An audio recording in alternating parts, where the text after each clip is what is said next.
Thank you very much for participating in today's online event titled Intercultural Japan Through the Lens of Documentaries. This event is the final event to conclude DocCross Asia, which is a new type of international exchange project with Asia through documentaries hosted by Japan Foundation Asia Center since last year. Please bear with us for the next 3 hours till 7 p.m. in Japan Standard Time. I will be serving as a facilitator today. My name is Yasutaka Takeda from the Japan Foundation Asia Center. This project, DocCross Asia, we're going to explain much more about this project later, but essentially, this is a project to think about interculturalism in Japan through the methodology of documentary production. The project was kicked off in last August, and documentary filmmakers in Japan and Southeast Asia have co-produced documentary films, and also with cooperation from broadcast stations in different regions in Japan and also filmmakers in Asian countries. We have distributed documentary films and programs related to interculturalism. Today, we would like to wrap up this project, and also we would like to think about the current interculturalism and its future in Japan together with you. First, the opening remarks from Yuri Sato, the Executive Vice President of the Japan Foundation. Hello, everyone. I am Yuri Sato, the Executive Vice President of the Japan Foundation. Thank you for participating today in this event of DocCross Asia titled Interculturalism in Japan Through the Lens of Documentaries, which is a project hosted by our Asia Center. The Japan Foundation Asia Center, since its beginning in 2014, has carried out various cultural projects between Japan and Southeast Asian countries with themes such as bidirectional exchange and collaboration. Today, in Japan, many people of non-Japanese origin are living not only in urban cities, but also in different areas across the country. What brought them to Japan? What kind of cultural background do they have? We often do not have answers to these questions. In order to address challenges confronted by those who come from different countries and live in Japan, and also to address challenges faced by local communities, we wanted to explore a way to utilize the Asian Center's projects on bidirectional exchange and collaboration. Such awareness made us implement projects since last year with the theme of interculturalism in Japan. One of them is this DocCross Asia. DocCross Asia focuses on people of Southeast Asian origin who currently live in Japan. It is a new type of project in which documentary filmmakers from their home country and broadcasters in Japan interact with each other in order to create documentaries. In early 2020, we began to prepare for the project, but immediately after that, we had to delay it because of the outbreak and global spread of COVID-19. We were finally able to kick off the project in late August last year.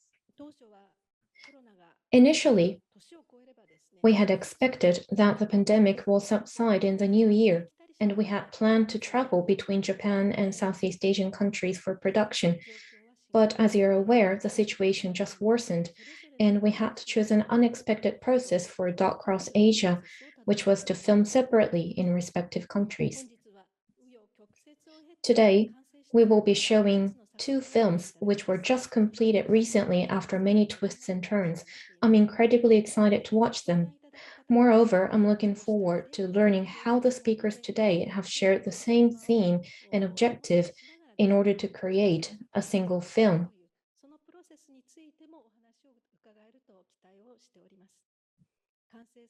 Sharing not only the completed film, but also their production process with you is an important outcome of our cultural exchange project. Last but not least, I would like to conclude my speech by expressing my gratitude to Professor Keizo Yamawaki, who is going to serve as a commentator and a moderator, and also to the presenters and all of you who have supported DocCross Asia. Thank you for your kind attention. 佐藤理事ありがとうございました。 Executive Vice President Sato, thank you very much. During today's session, we'd like to have three parts, the part 1, part 2, and the summary. During the part 2, we will have the screening, which is the first pillar of DocCross Asia. We will have the documentary films produced jointly by Southeast Asia and Japan, and we will have discussions with filmmakers who created such documentaries. After the break, we will have the part 2, the second pillar of DocCross Asia. We will have talks with filmmakers of DocCross Asia Selection of the documentary films on international culturalism produced by Japanese TV stations. And lastly, we will have summary of the project DocCross Asia. We would like to explore issues and potentiality of the internationalism in Japan. We'd like to hear your opinions and comments all the time. So please post your questions and comments in the Q&A box at any time during today's session. Now, without further ado, we'd like to introduce the speakers for today from Meiji University, Professor Keizo Yamawaki, School of Japanese Studies in Meiji University. Good afternoon. This is Yamawaki. I am the teacher at University of Meiji. Over 30 years period, I've been researching into the non-Japanese nationals living in Japan. And in that, I have went through many projects with the Tokyo prefecture governments, as well as the Tochigi prefecture, Miyagi prefecture, where we've worked with the communities to establish the policies for interculturalism. And I help the community to build the policies and implement it. At the university, working together with the students, our university is hosted in the Nagano ward, and we implemented the policy of interculturalism. Now, during today's event, we are very delighted to have many stakeholders from the documentary producers in Japan and Southeast Asia, and also members of the local media outlets in Japan that they have created some of the documentaries highlighting the lives of the non-Japanese in Japan. And we are delighted to have opportunity to get together to discuss various matters. This is actually a great project to bridge Japan and the world. This is a very unique project, only available for the Japan Foundation. Initially, as is mentioned by Executive Vice President Sato, that originally the plan was to invite the film producers from Southeast Asia to come to Japan and creating some of the works. And then we wanted to have screening sessions both in Japan and Southeast Asian countries. Because of the pandemic, we were not able to implement the original plan. Having said that, though, we can explore the possibility of collaboration efforts on online basis, and we are very delighted to see the outcome of such tremendous works and efforts. Now, during today's program, we are able to have audience from Philippines as well as Vietnam, and that is perhaps it's very unique for COVID pandemic. Thank you very much. I look forward to that as well. お願いしておりますし、第2部ではですね、全体をモデレートしていただくモデレーターの役割を担っていただくことになっています。どうぞよろしくお願いします。そして、私の隣にいらっしゃいますのは、ドッククロスアジアの総合プロデューサー、株式会社加藤さんです。よろしくお願いします。加藤さんにはですね、このドッククロスアジアのプロジェクトの This is Ms. Kato of the producer of DocCross Asia, and from the very start until today, she was able to organize the process all through. Thank you very much for your efforts. And as Mr. Yamawaki mentioned earlier, this project despite many challenges of COVID pandemic, and this project overcome many challenges. And Ms. Kato and all the secretariat members have overcome all these difficulties to materialize this project. So I will be looking forward to discussion with Ms. Kato during the following sessions, and I'm very delighted to hear her discussions going forward. Now, moving on to the first part. This is the first pillar of DocCross Asia, which is a co-production between local television stations in Japan and also filmmakers from Southeast Asia. We are going to be doing a premiere of the film, and also we will be discussing with the filmmakers involved in the project.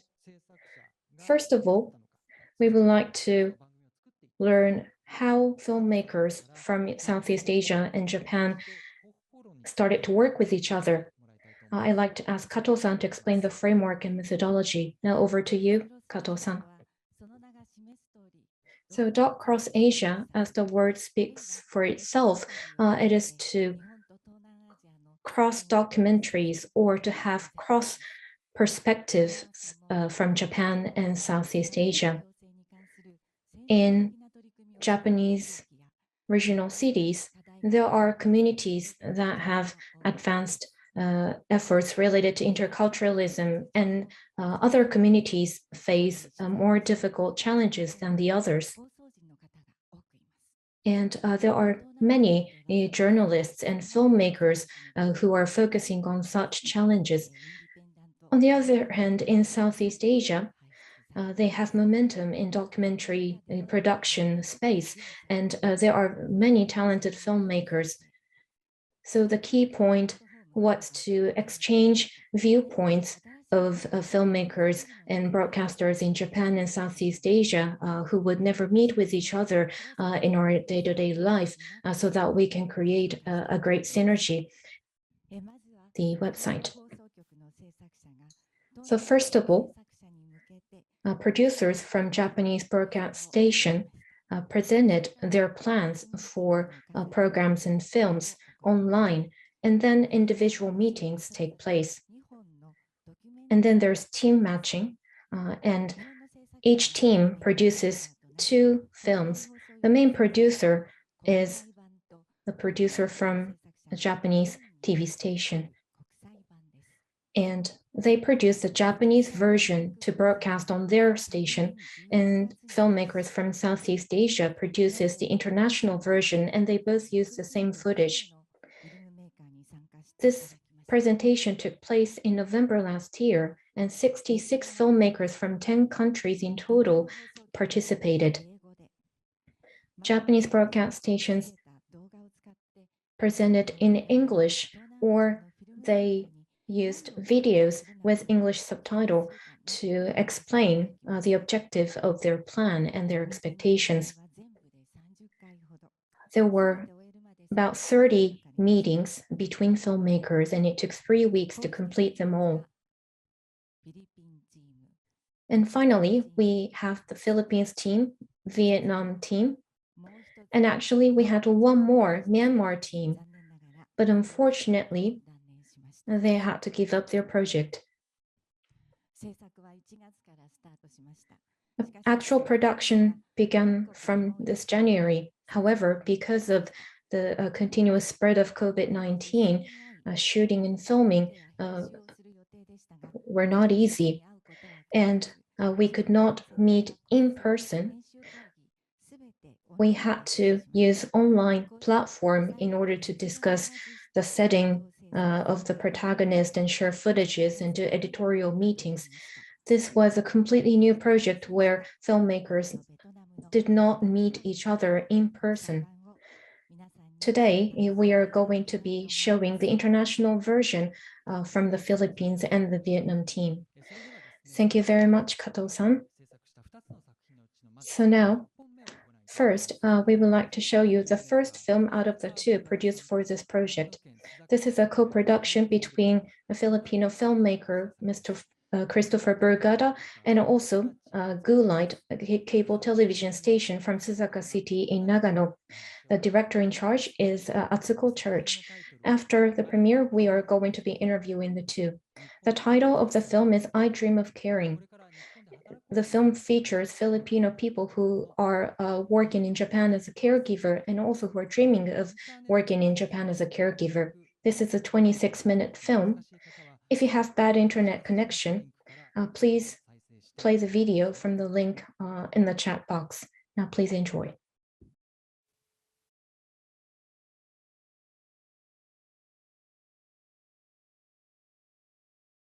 フィリピンと日本の共同制作 In 作 Japan and the Philippines, thank you very much for I Dream of Caring, a co-production between the Philippines and Japan. Let me introduce the two filmmakers, and both of them are joining online. First, the filmmaker from the Philippines, Mr. Kristoffer Brugada. Kristoffer, can you hear us? はい、クリストファーさん、上ですね、画面上がクリストファー So さんです。 on the top, we have Mr. Kristoffer. Thank you very much for joining from Manila. クリストファーさんは And Kristoffer, you are a renowned filmmaker of a documentary works and internationally renowned. And last month in November, he has published the Bullet-Laced Dream, produced in 2020, and that was awarded the UNICEF Prize of the Japan Prize of International Contest for Educational Media. そして日本側は Congratulations. And from Japan's side, from Sugasashi of the Nagano Prefecture, a cable TV station, Goolight, Ms. Church Atsuko. Great to meet you all. Ms. Church joined Goolight in 2007 and utilizing the full strengths of the local cable TV station and producing the local news programs as well as documentary programs. So I'd like to first thank you for your hard work of producing these works. And it was very fresh, as I understand. And toward the very end of this year, I was able to see a very great films. First, let me ask a question to Ms. Church. Now, in the Nagano Prefecture, I believe that there are quite a lot of foreign nationals living in the community. Why did you want to pick up the topic of nursing care area? What was your objective? Actually, the nursing care issue is not an isolated issue in the Nagano Prefecture. Having said that, though, when we look around Japan on the whole, we are facing a serious issues of aging population and a smaller number of children. And the Japanese are not proactive in getting the job in nursing care areas. It is not a unique problem of the Nagano Prefecture. In fact, the problem is universal, isn't it? Yes, it is quite a common issue around the country. And this time, I wonder why many people in the Philippines wants to come to Japan and try to work as nursing care services. And I was getting interested in this area a lot, particularly with a sacrifice of the families. And yet still a lot of people want to come to Japan. I wanted to hear the thoughts and I wanted to communicate the hard works and hardships of the Filipino women to trying to come to Japan. That was a very opportunity that I wanted to think about. Now, listening to the presentation as such, Kristoffer raised your hands to join on with this project. And Kristoffer, why did you want to participate to this program? What was the key intention? Why did you want to join this project? Well, at first, of course, it's a Japan-Philippines collaboration. So it's very interesting to work with Japanese people. I've worked with Japanese producers before, and I've learned a lot from them. But when I learned about the story, when Atsuko-san presented the story, I was a nursing student myself before in college, before I shifted to film production course. And I have relatives who are workers in caring homes in the United Kingdom. And I have a niece who is working as a nurse as well. So I have an affinity already with the topic. I already saw the struggles and challenges that they face as care workers abroad. So I sort of understand what they're going through. And as a filmmaker, I felt it would be good for me to make a story about Filipino care workers. So I was really happy when Seiko-san and Atsuko-san informed me that they have chosen me to make this film because it would be really nice to tell the stories of Filipino overseas care workers. はい、それのこのお二 Thank 方 you very much. Now, being an intermediary between the two, Ms. Kato was the bridge between the two. Why did you conclude that these two are a good pair to work in this project? And were there any difficulties, strengths or weakness in regard to the communication between these two film producers? Could you be very frank in raising your opinion? Yes. Well, the key was that Mr. Kristoffer think about the relatives and the families that he had the nurses and nursing care workers working outside of the Philippines, and that makes him to think about this problem of his own, and that was quite critical. In fact, the Miss Church actually speaks in English, so therefore I did not have any concerns in regard to the communication. And yet, in regard to exchanges of the media products, because of the constraints of the network bandwidth, and there were many difficulties. On top of that, Kristoffer, in the pandemic situation, he needed to do a lot of work in the Philippines, and Mr. Kristoffer had his own perspective, and that was full of his perspective, and that was great. And I actually want to ask a question. Now, those of the people who are working in Japan, what do you think, to be very honest, Kristoffer, could you give us comment on what Seiko-san, on the production process? what do you think of the people working in Japan? Oh yeah, of the Filipinos. I Yes. guess yeah, family is at the core of every Filipino worker's identity abroad. Filipinos are known to be one of the most hardworking and caring workers in the whole world. I mean, there are a lot of nurses in the US and in the UK, in Saudi Arabia, and now in Japan. So at the core of it is their family. And no matter how much challenges or struggles they face overseas, they will still think of their family first, even though they're having difficulty in the work and the environment that they are in. Our nurses and caregivers, particularly here in the Philippines, earn so little compared to when they work abroad. So, and their goal is to really help their family, alleviate their family from poverty, and give them a comfortable life. So, Filipino workers go abroad to support their families' needs. So, one of the main goals and dreams of Filipino care workers is to give a comfortable life for their family in the Philippines. And even though there is distance, even though they are separated, seeing them happy already makes them happy. So it's a hard sacrifice, especially for Filipino care workers. I mean, they are care workers. They should be caring for Filipinos. They should be caring for their families. But because of the situation here, because of the poor working environment here, they have no choice but to leave the country and work in Japan. And luckily, Japan has become one of their choices now in terms of finding better better paying work abroad. はい、そういったフィリピンの方々 Thank you の for your comment. Now, in the background of the Filipino workers overseas, so Ms. Church, you've learned from all these situations from Mr. Kristoffer, and you've tried to create this film. Have you exchanged opinions intensively, and were there any hard parts, Ms. Church?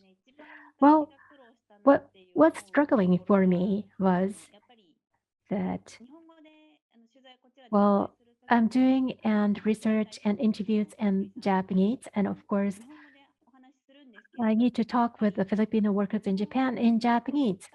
And sometimes I cannot communicate well in Japanese in a very subtle nuances that I fail to communicate that well.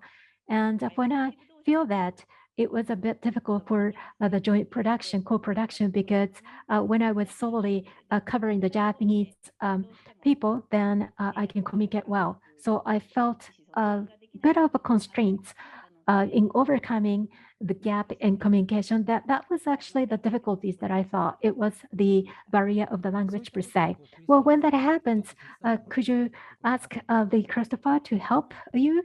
Did you do that?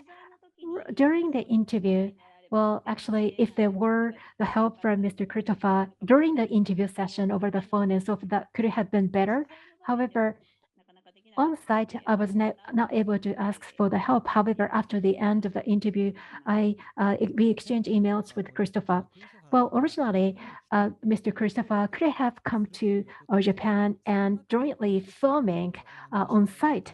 And so that we would have been able to discover deeper intent from the interviewee, where I originally wanted to have Mr. Kristoffer to come into Japan and visit on site, on location, and be able to discover, but everything was on online basis, so we were not able to do so. So I'd like to ask Kristoffer, so in the Philippines, there were so serious impact in the Philippines and so many times that you needed to postpone the locations and the filming. So you need to reschedule many times. How have you overcome this situation? Well, the Philippines have one of the worst COVID フィリピンで situations in は、 Southeast 東南アジアの Asia. 中でも And コロナの状況 really, が I 非 had 常 to make sure に that my 悪化してい crew ま and した I ので、 are safe 私たち whenever の we are filming. We フ filmed ィル in ムク three ルー、 different 私も含めで locations, すけれども、安全を常 which に is 確保しなければな provinces りま from せん each でした。 other, far from そ each して other. お互いに離 So れた some 県にい travels る we 時 have もあ to りますので、 travel for around 2 to 3 2、3 hours 時 from 間かけ Manila, て from where we マ are ニラ あまり か に ら 距離が長か go っ to たの a で、 place 別の and 人 there がい are る場所 お互い different にその移動しな 距離がければ protocols ならない COVID ということがあり protocols まし per て、そういう area. その 意味で So は、エリア that ごとそ already is a にの difficulty コ in ロナ itself. 行ったりのその来たりということがあプロトコル りまして、 Also, 対 because 策 we are が working 異な with, っているわけで we す。 are filming その対応が nurses, 必要でした I し、 have to make sure that I have そして shoots そしそのて、必ず inside 私と the しては病院の hospital. 中で So の撮 that 影もあり alone ました。 caused us 希望いた stress. しましその た。 こと Good 自 thing 体 my も researcher, 非常に緊その張感がいろいろありまなしたし、調査をしながら person という who ことだった helped んですけ me, ど、私のリサーチを her 助けてく parents れる are 人がいて、 doctors そ in し the て、hospital. その病 病院 院 And 内 内 luckily, 医師 the などに subject も that 事前 we にお取 have りをいたしまし chosen て、私たそしちが て also worked その in 対象 that として選んだそ hospital. So のそ we're の able 選んだ to その調査 have 材料と access いう to のは、that. その病院 I で働いている also 方でし agree たの with で、そういう意味での Atsuko-san. 調査という意味で、 The そういう language 情報が得 barrier られ was ま a した。 bit 言語の difficult, バリアというのは、ちょっ especially と大変で because した。難しい the そして、の Filipinos チャチ in さん the からも field あり are ました speaking けれ in ども、 Japanese. 言語の So 問 when 題 I というの was もあ editing 話 the す点 film, の I 一つ。 didn't know where to cut そうすると、どこでカットした because らいいかはっきりわ it か was ら in ないということがあり Japanese. ました。 And で、日本語で話され I ているわ sought け the であり help ます of ので、 Nahoko-san and 直子さん Atsuko-san です、in 佐 terms 藤さんで of すとか、それからチャー the チさんに対して、 translations. そこでちょっと And 翻訳 aside をお from 願いし that, て、 I カット guess を決めな one ければいけない difficulty とい I う問 get 題がありま also した。 with the Japanese co-production is you have a different way of producing films. Like you want more information in the film itself. Compared to us when we make films here in the Philippines, we don't put a lot. We don't put a lot of information in the film itself. So that's a learning curve for me. And one of the most difficult, I guess, is the online uploading of the videos. Our internet here is so bad. It took days for me to be able to complete the whole video and for Atsuko-san to be able to access the video file. So and it's the same also when Atsuko sent me the videos. I had to download so many video files and it took a while. So that was the difficulty. Those were the difficulties that we have experienced while making this film. 山脇先生、何かお聞きになりたいことってありますか？はい、こんにちは。今回の作品のその、タイトルですね、すごく印象 So the title なんですけども、 of this film クリ is ストファー very どんな思いでこのタイトルをつけたか。 impressive, but Kristoffer, how did you decide the title for this film? what is your thought in deciding the title? And I'm also interested in how Ms. Church is going to decide the Japanese title. So let me explain. Kristoffer is taking the lead in producing the international version, and Ms. Church is using the same footage to produce the Japanese version to be used by Goolight. So first, Kristoffer, can you address the question? I immediately thought of I Dream of Caring because a lot of Filipinos really dream of having a better life. But it's also a double sword. It's sort of a double sword meaning, a double meaning, I'm sorry, a double meaning because they dream of caring abroad of their patients, but they also dream of caring for their families here in the Philippines. So I initially thought of the word dream because it's something that we Filipinos, a lot of Filipinos want to have and the dreams of taking care of their family. So that's the reason behind the title. はい。では、チャーチさん、お願いし I ます。 see. So Ms. Church, can you address the question? Yes, so the Japanese version will be using exactly the same footage, but from a slightly different perspective. So we are using the same English title for the Japanese version as well. And we're putting Japanese subtitle, The Dream and Reality of Nursing Care. So have you completed the Japanese version already? Yes, it's almost completed. And we're just in the finalizing stage. Well, I'm really looking forward to watching that as well. Now we are running out of time for this part, but I have a brief question to the two of you. So in the framework of DocCross Asia, you have worked together collaboratively. And what do you think was fruitful or meaningful from this project? So Ms. Church first. Yes. So the objective of this project, the meaning of this project is something I strongly felt during my production process. It is to cross our perspectives.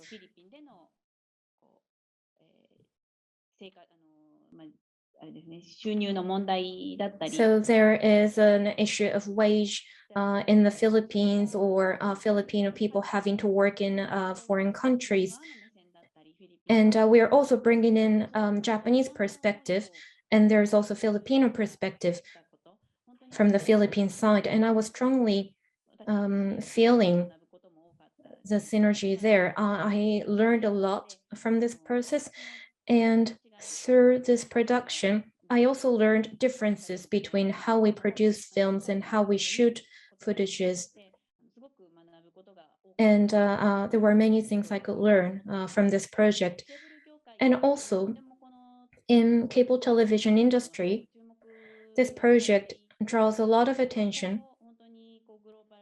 So moving forward, we will be shifting to a more globalized society, and we need to have deeper understanding and broader perspectives. And in that sense, I think we should cherish this encounter with the Filipino team. Thank you very much. Kristoffer, can you address the same question? I shared the same sentiment with Atsuko-san. I really learned a lot in the way Japan produces their films. It opened me up to several realizations. For one, you really know your audience and you really want them to understand the topic that you are presenting. So that's a very, very good thing because here in the Philippines, we just let them think on their let them watch the film and decide for themselves what to think of about the topic that we are presenting. And I really enjoy the exchange of ideas because aside from meeting with DocCross Asia, at Suken I have met personally via Zoom. So we had separate meetings, I mean. So I really got to know her, and we even also got to know each other personally because she was going through pregnancy during the time that we were producing, and I was pressured to finish the film before she gives birth. So it was really, really wonderful to know Atsuko-san and to know the process. In terms of our topic, having seen the sacrifices of these Filipino care workers have made in order to provide for their family, just reinforce my beliefs that we Filipinos really value our family system as a people. We may not have much in terms of finances, but it makes us happy when the people around us are happy. We are really known to be happy people. I remember Imamura-san telling me that you should include happy scenes in the film because you are known for that. And I have seen that in the lives of our subjects, Lovely and May and Aki. So this is a really, really fruitful exchange between the Philippines, between me as representative of the Philippines and Atsuko-san as the representative of Japan. So thank you very much, DocCross Asia.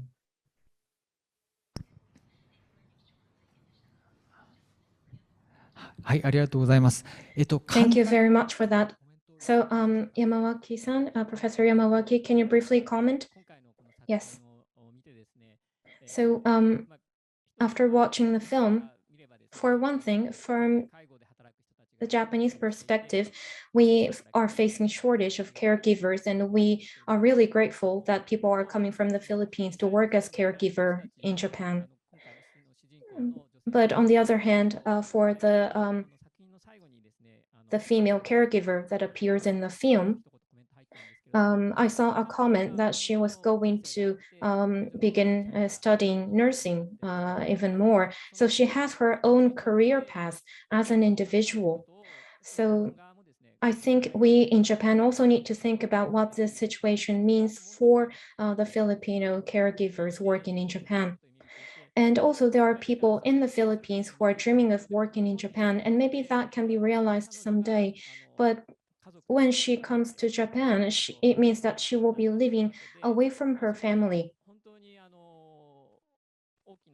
And from a broad perspective, is that really an ideal situation? That is the question I have in my mind after watching the film.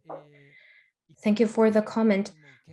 So from I Dream of Caring, we were joined by Kristoffer Brugada and Atsuko Church. So thank you very much, the two of you. Later on, we're going to have a Q&A session. So thank you for now. We would like to move on to the next film. I apologize for the technical trouble in simultaneous interpretation during the session. Now let's move on to the second film. This is the co-production between Vietnam and Aichi Prefecture and the Nguyen filmmaker of Vietnam, and also the Phan Linh being producer, and also Mr. Fuminori MURASE from Japan side, from the Aichi side, the Nagoya Broadcasting Station. And the title is Away from Home, and we'd like to see the future of the students from Vietnam who decided to work in Japan, and the heartfelt coming exchange of the family in Vietnam. 26 minutes. Thank you.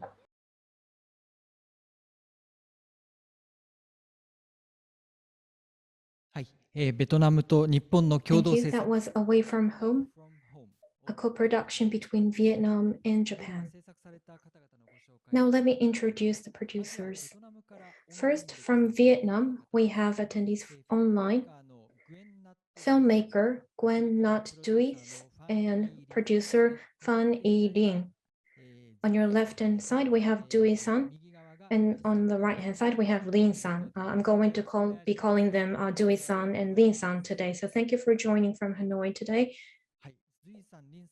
So Dui-san and Linh-san have produced documentary films mainly around the topic of education, and their films have been highly appreciated in and outside Vietnam.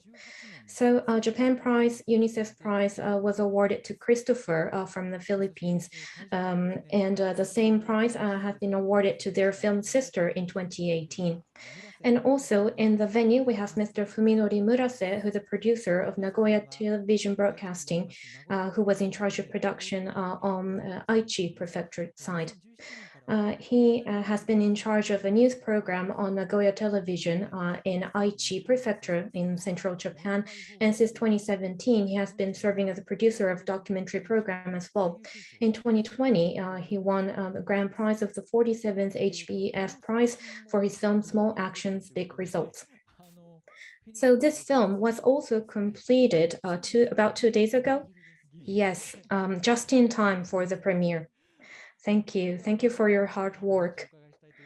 So I'd like to move on to the discussion. So first, Mr. Murase, I hear that you have been producing very serious documentary films, but what made you participate in DocCross Asia? Yes, I think it's been about 2 years. Kato-san had come to talk to me that she was going to kick off this project. And I was simply very much interested in this project. So I produce about 10 documentary films in a year, and each one of them is 30 to 60 minutes long. And we are often pointed out by experts that Japanese documentaries are very isolated. They suggest that we should watch overseas documentaries and learn many things.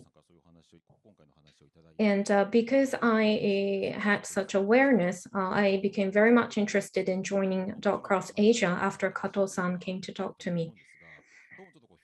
And so I always try to find new topics, but I often also feel that I'm only working on similar subjects.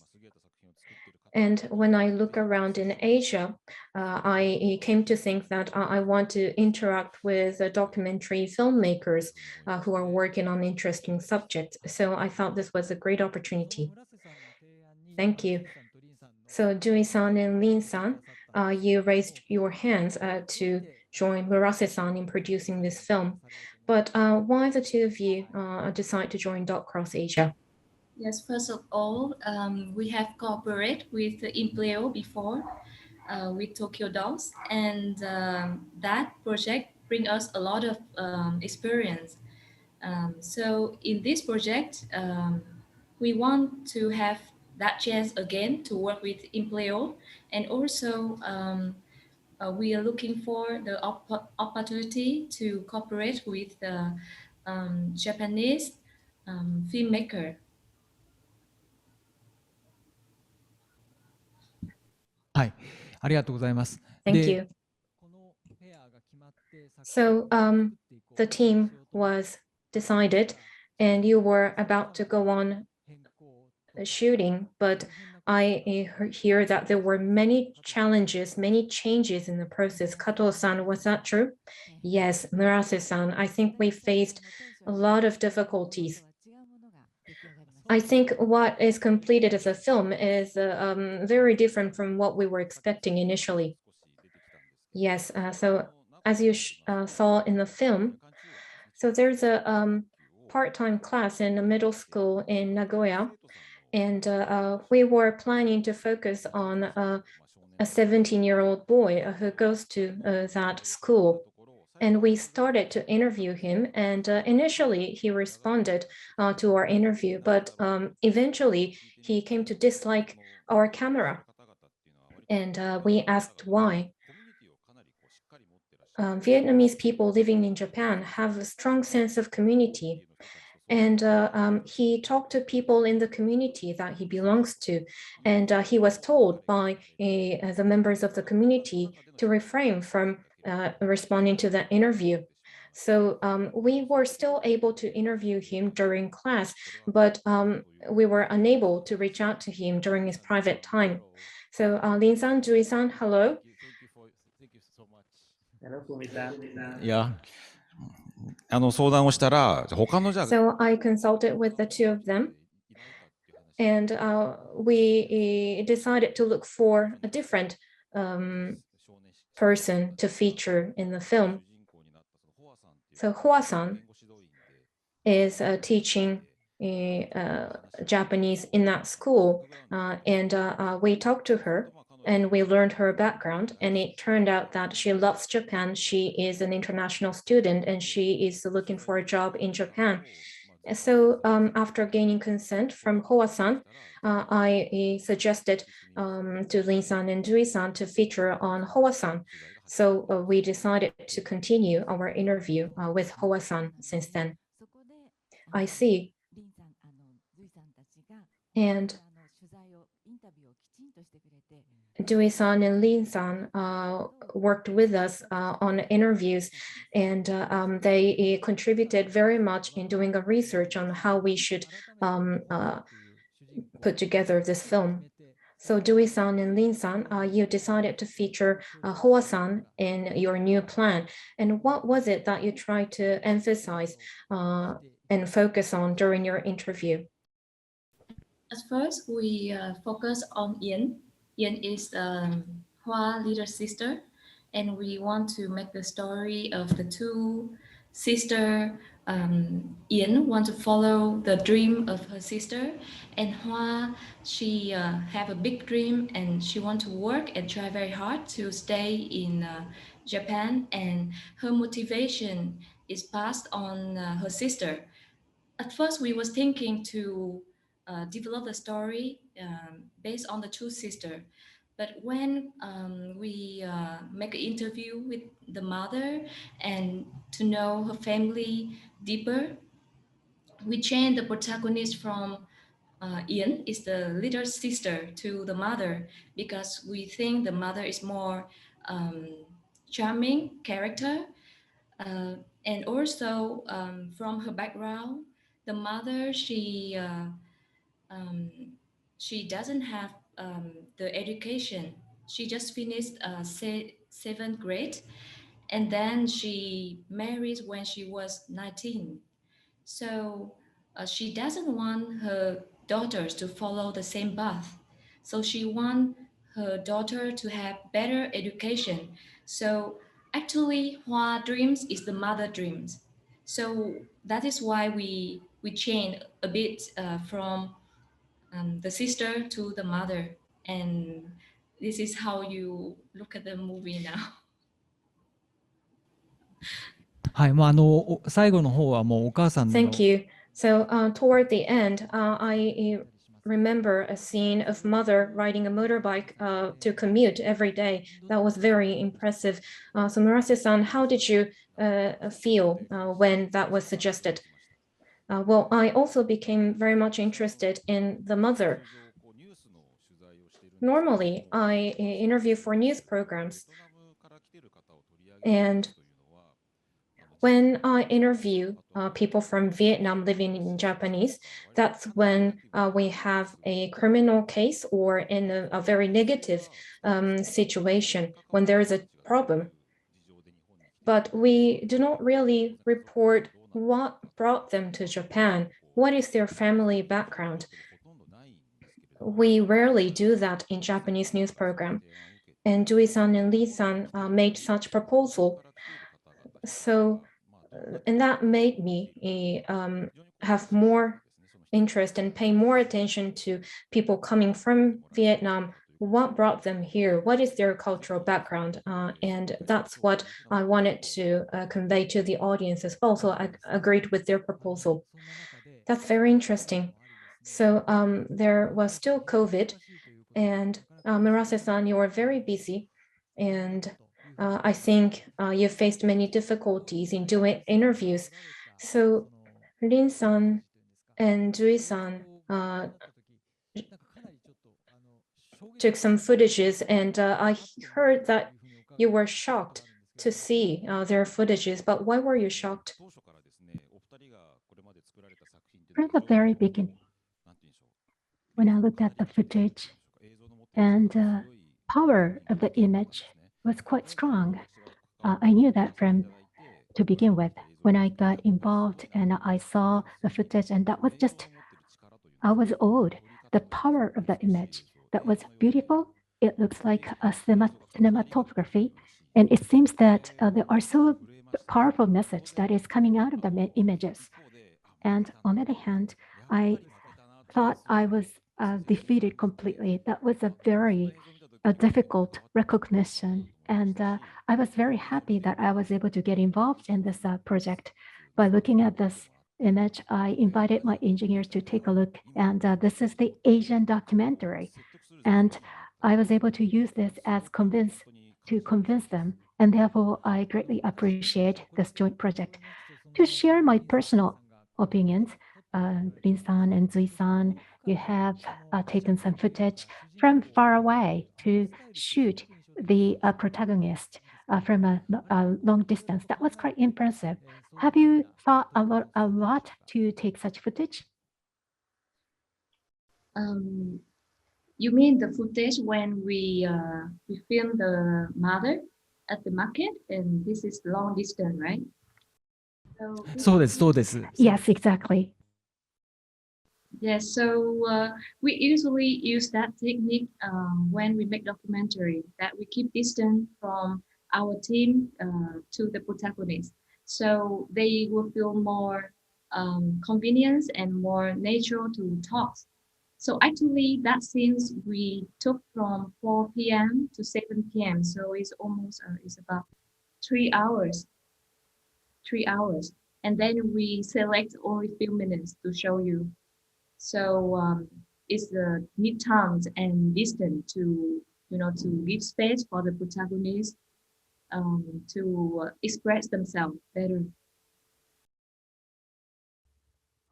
そういうような意図があって、I see. I understood your intention. So that was a picture from the distance, and also that were the time progression over the evening hours. I understand that. Now, under the COVID pandemic, did you have to stop the shooting? Yes. There were many circumstances as such, both in Japan side as well as in Vietnam as well. There are half lockdown and situation toward the lockdown that had happened as well. It was a bit difficult. We were not able to shoot on location. And the very final shooting was made. It was only a few weeks before the due dates. It was at the beginning of November, as I recall. So that was a very difficult time back then. But Mr. Murase, you were so busy, and with your passion, you got involved with this project, and that was great. And Zui-san, Lin-san, what was your impression so far? Now, at the beginning, there was a proposal. However, final production was slightly different from the initial proposal. But looking at your production today, what was your comment or impression? Our impression is that finally we have finished it, because it's we start project from July, and then I give birth during the production. So it means this project have a lot of it's so meaningful to me as and also to Zui-san, because when we start this project, I was pregnant, and when we done it, my baby is almost 2 months now. So you can imagine that there must be a lot of difficulties we have overcome, and also the COVID. But the COVID is a general situation around the world. So we don't see it as difficulties, because the COVID also happened in Japan, in Vietnam, and in Philippines. So we have to overcome it. At the end, I think we are so happy about this project, because we have very long time discussed with Impleo, Naoko-san, and Fumi-san, and this bring us energy whenever we have a meeting with them, and it keep us busy during COVID time, because during COVID time, then we have to work at home, and the most important thing is that we always try to be creative all the time, and this bring us alive. So thanks to the project. はい、ありがとうございます。Thank you very much, Murase-san. Now, regarding the exchanges with the Asian countries, perhaps it is even the first time for you, I believe. Was that meaningful? Yes, I felt the strong meaning out of this project. Of course, one is the technical point of view. I was able to touch upon the very superb aspects of the Asian creation. And also, usually, this type of documentary products demonstrates the personality of the filmmakers. And my great assets for me is to get to know with Zui-san and Lin-san personally. These great filmmakers are producing the documentary films, and knowing them is actually a great asset for me. Now, we are a part of the private broadcasters, and we cannot secure sufficient time, airtime, to highlight the personal topics like this.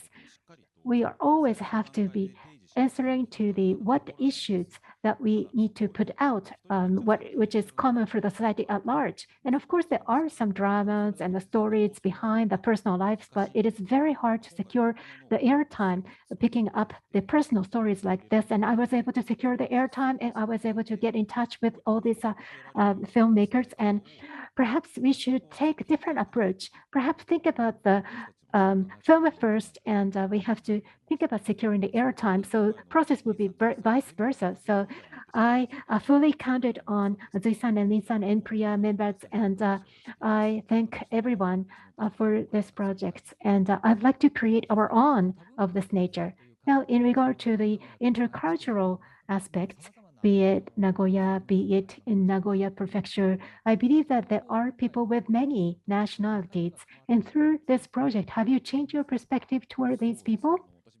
Yes, I've never visited Vietnam yet so far, and what kind of lives that they are leading in Vietnam. And I was able to feel the atmosphere at this juncture. And also, there were no in-person communication because of the COVID pandemic. And because of this situation, there are greater role that has to be taken by the documentary films.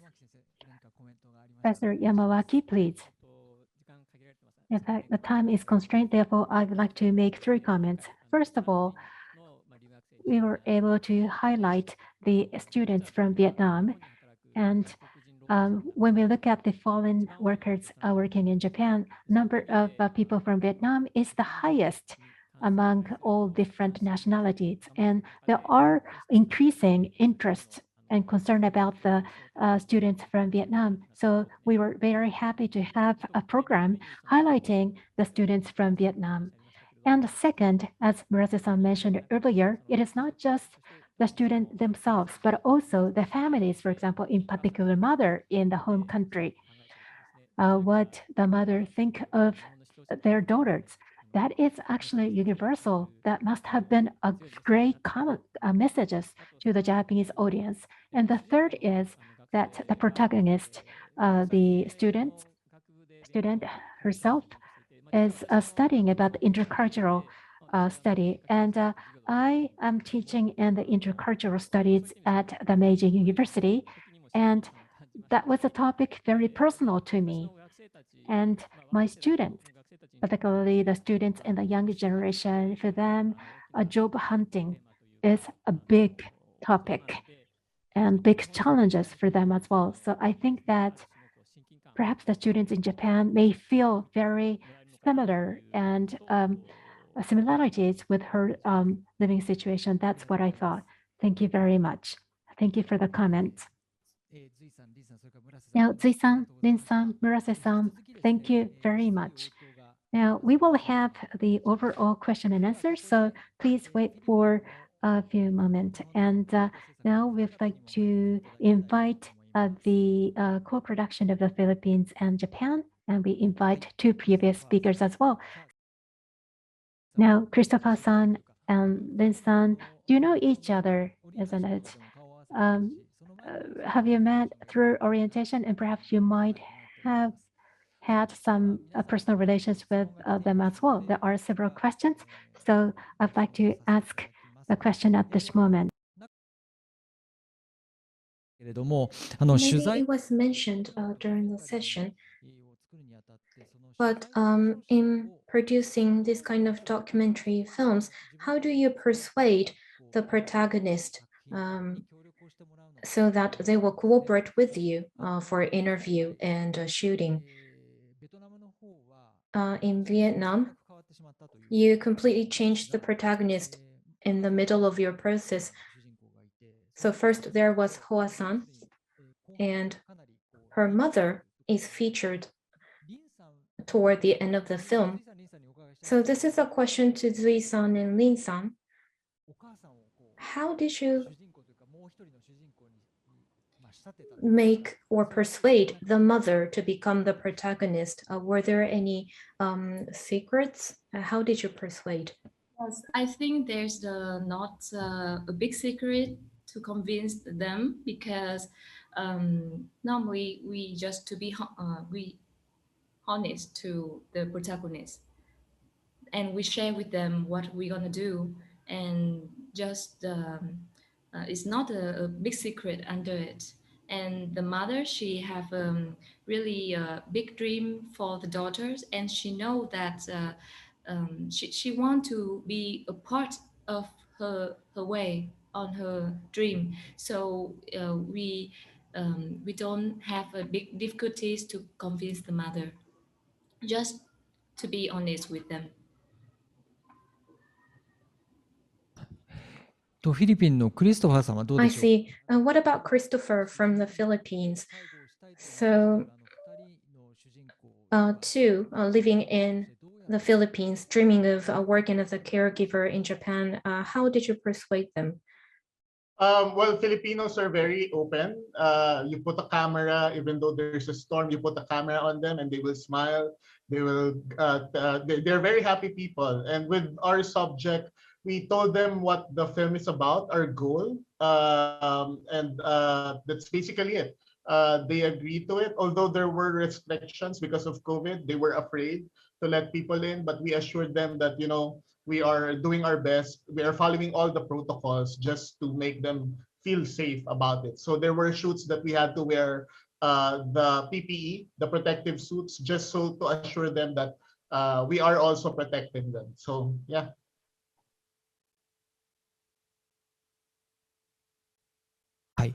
Okay. I think this is a question to Vietnam, but maybe this is also common with the Philippines team. But you must have faced many difficulties. But how did you maintain your passion, motivation, or how did you continue to be patient during all the hardships? So, Ms. Church, do you have any comment? Yes, so this project was quite long. Starting from when we developed the project, it took 1.5 to 2 years in total. And meanwhile, we all had other day-to-day work as well. But we tried not to forget what is the goal of this film and what kind of thought I want to convey to the audience. That's what I try not to forget. So I see you're nodding, but MURASE-san, how did you continue to be passionate and motivated? Well, I always have passion within myself when I work on a documentary film. Are you asking how did I maintain my passion? Well, when I watch something good, I feel eager to work on something new. So every time I watch the footage, it just made me feel stronger that I want to work on an even better film. So we're running out of time, but this is the last question to Kato-san. So this is a new type of project, co-production between Japan and Southeast Asia. So we also have kind of one-sided co-production where funding is made from the one side, but this is a new type of co-production where the two countries work on an equal basis. And for 1.5 to 2 years, I think you faced many challenges in the background. So can you please tell us what you've gone through? Yes. The biggest objective was to gain new perspective and to offer an opportunity or a platform for filmmakers to gain new perspective. That was the biggest objective. And we were not expecting this pandemic situation, obviously. So we were expecting synergies and stimulation between filmmakers once they meet in person, but that could not be realized because of pandemic. So we had to make a huge change in the plan. So we had to do everything online, and for many nights I couldn't even sleep thinking about how we can improve this project while when we cannot meet in person. But as Murase-san said, we all had strong passion, and that supported me to keep going on. Once you experience this kind of platform, I think that itself can be a stimulation, and it reminds them of this kind of co-production is possible. So taking the first step is important, and we wanted to offer such opportunity that can be the first step for filmmakers. And I would like to ask continuous support from the Japan Foundation. So once there's an opportunity, possibility continues to expand. Yes, the important thing is to draw the first dot, and that can be expanded to lines and different figures. So producers from local television stations will be appearing in the second session, but I think I'm hoping to have an even more expanded network born from this DocCross Asia. Now it is time. Kristoffer, Ms. Church, Zoe-san, Lin-san, Murase-san in the venue. Thank you all very much.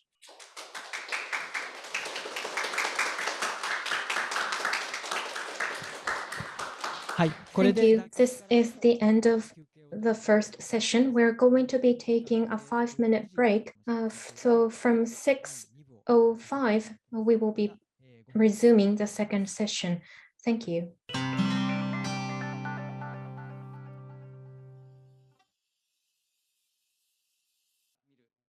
Now we'd like to start part 2, talk with filmmakers from DocCross Asia Selection, Intercultural Japan through the lens of the documentaries. And this is the second pillar.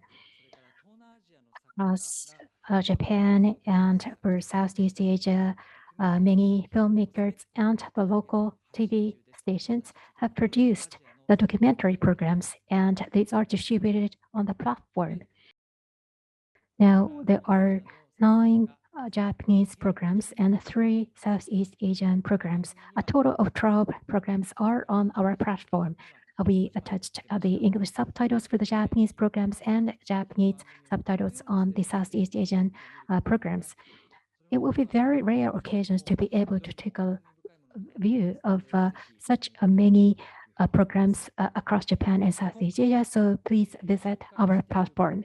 Now, we picked some documentaries and out of the selection, and we'd like to invite some of the filmmakers, and we'd like to explore the situation of the interculturalism in Japan around the nation. And I'd like to ask Professor Yamawaki for moderation of this session.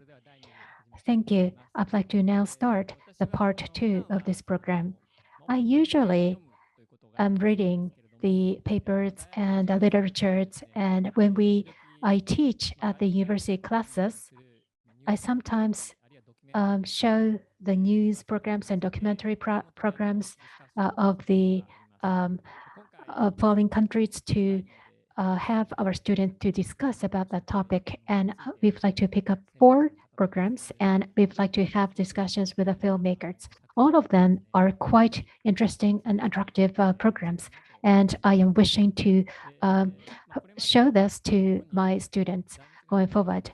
Now, the foreign nationals living in Japan are mostly consolidated around the regions of Kanto or Tokai, Nagoya area, as well as Osaka area in western part of Japan.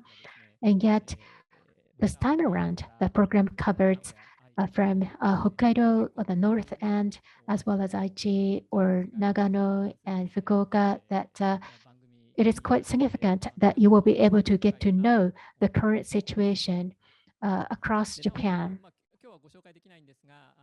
Although I cannot introduce to you today, however, in the special website of DocCross Asia Selection, there are many programs available.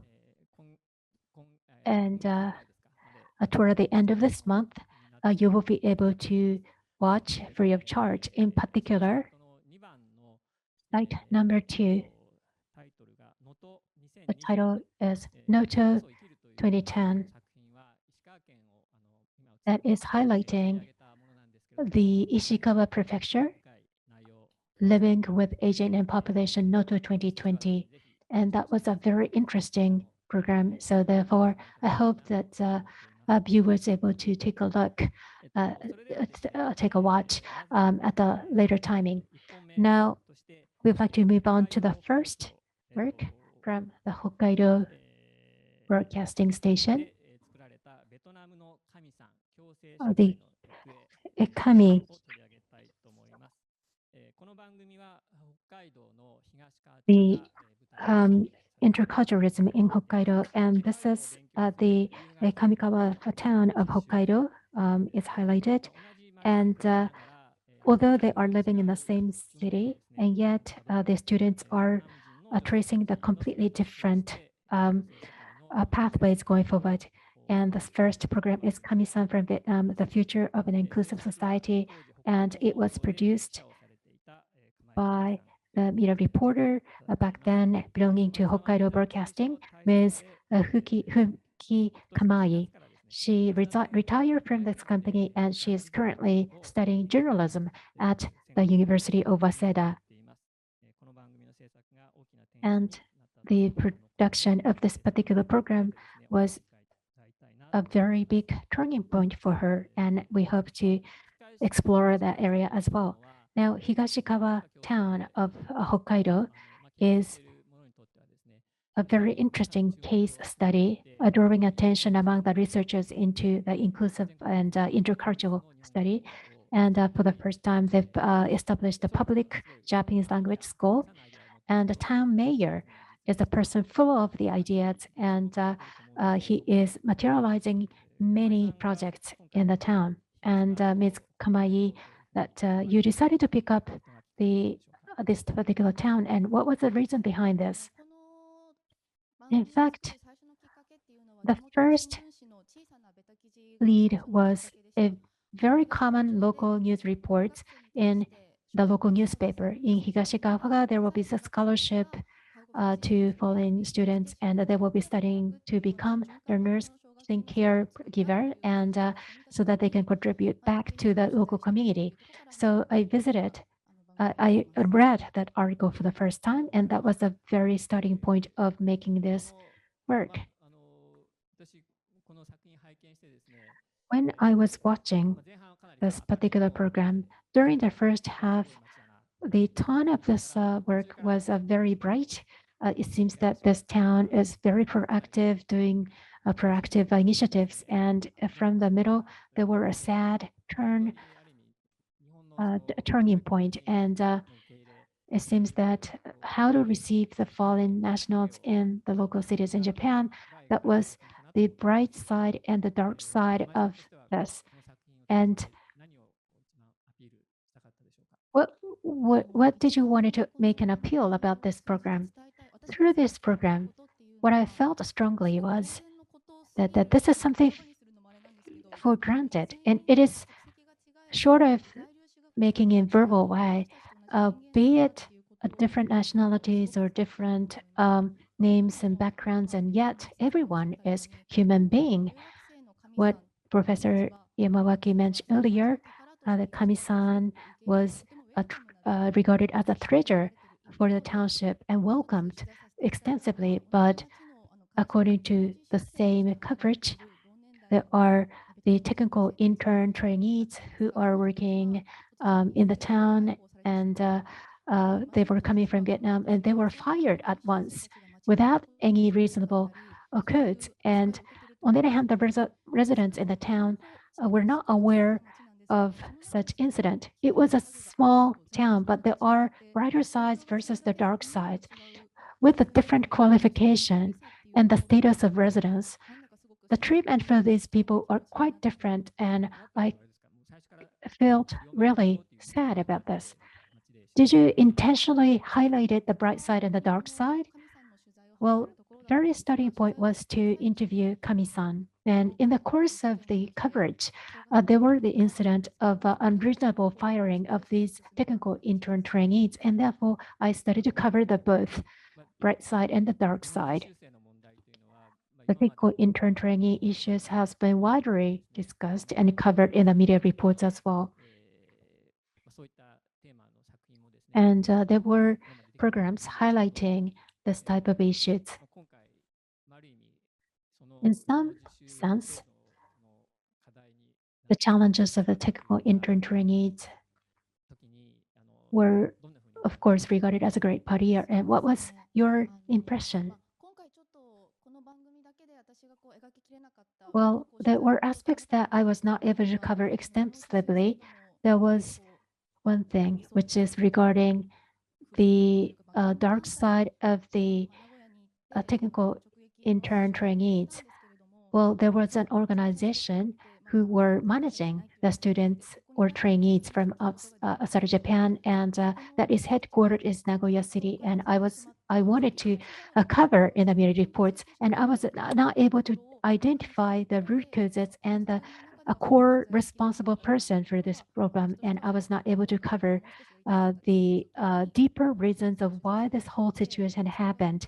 And that was a bit of a regret. And when you cover the interns program, and that's probably the key problem. I understand that the student management company corporation is located in the Nagoya city, and it seems that they run away from your media coverage, wasn't it? I was not able to get in touch with, and I was not able to cover that in any media coverage, and that is the current situation. Now, dormitory was covered, and tap water was not clean enough. It was dirty, and that was a very shocking news. And what was your impression when you were covering? In fact, that dormitory was covered. I went there in order to cover the story of going to the supermarket. But although they are not quite affluent and they are buying the bottled water, and I asked, why do you buy the water? And we revealed that, in fact, Higashikawa town is renowned for the purity of the water. They have a high rising mountain, and yes, I recognize the brand name as well. And some Japanese people moved there in order to enjoy a purity of the water. And it seems that water system isn't clean enough, and at least that dormitory did not have access to clean water, and their water was really dirty. And I was shocked. When did you finish working on this program? It was in 2019. Since then, what happened to Kami-san? Do you know? In fact, unfortunately, father of Kami-san got sick, and she needed to go back to Vietnam. So therefore, in the middle of the process, she needed to go back to Vietnam. Well, I touched upon this earlier, but this program use the production of this program as a trigger, and you quit your broadcasting station. What was the reason? Well, there are many reasons behind this, but partner Yuji Yamazaki, the producer and a co-worker of this particular program, he always told me that picking up the issues of a local issue, usually it's not just the issue of that particular area, but it is just a demonstration of the broader issues across Japan or in the world. And perhaps I should cover and connect with the broader issues. Of course, I wanted to pursue and investigate into the into Kami-san and others that are covered. I also got interested in issues of immigration authorities of Japan, and I wanted to make a deeper insights into this, and therefore I decided to learn at the graduate school. So you chose journalism as a graduate school program, and since then, what type of career that you are envisioning? At this point, I do not have a particular preference over my career in the future, but I am making a documentary film. It is a short documentary, and I am starting up the YouTube, and I'd like to distribute my own works going forward. And we'd like to deliver the voices of the foreign nationals living in Japan. So this is the website, be it short documentary films or maybe, for example, when temporarily released out of the immigration center and what type of lives that they have to go through. And I wanted to cover that story as well. So you will be making documentary films and try to communicate the message to the society at large. Yes, that's what I intend to do. Thank you. Now, the topic that you are the most interested in, the foreign nationals living in Japan with overdue. So overstay people still in Japan that I'd like to communicate their voices to the society at large.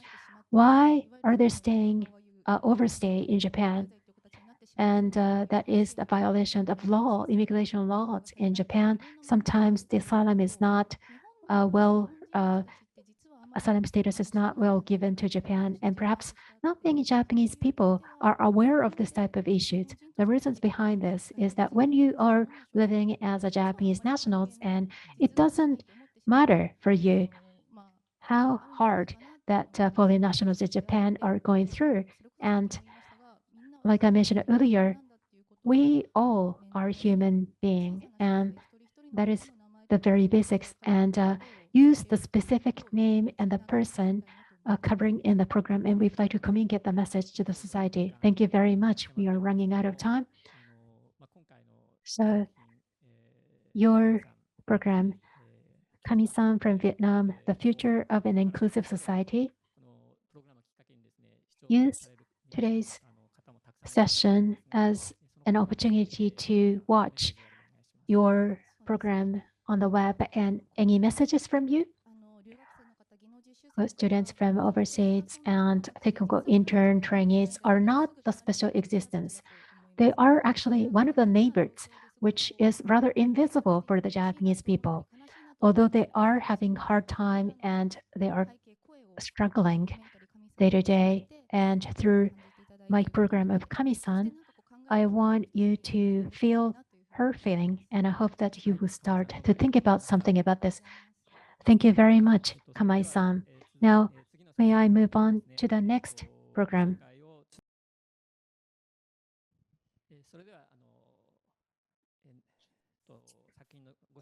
Now, I would like to continue with introduction of programs. We have 3 guests. So next to me, from Shinshu Television, we have director Kuwa, and from Nishinippon Television, producer Unoki are in the venue with me. Thank you for coming today.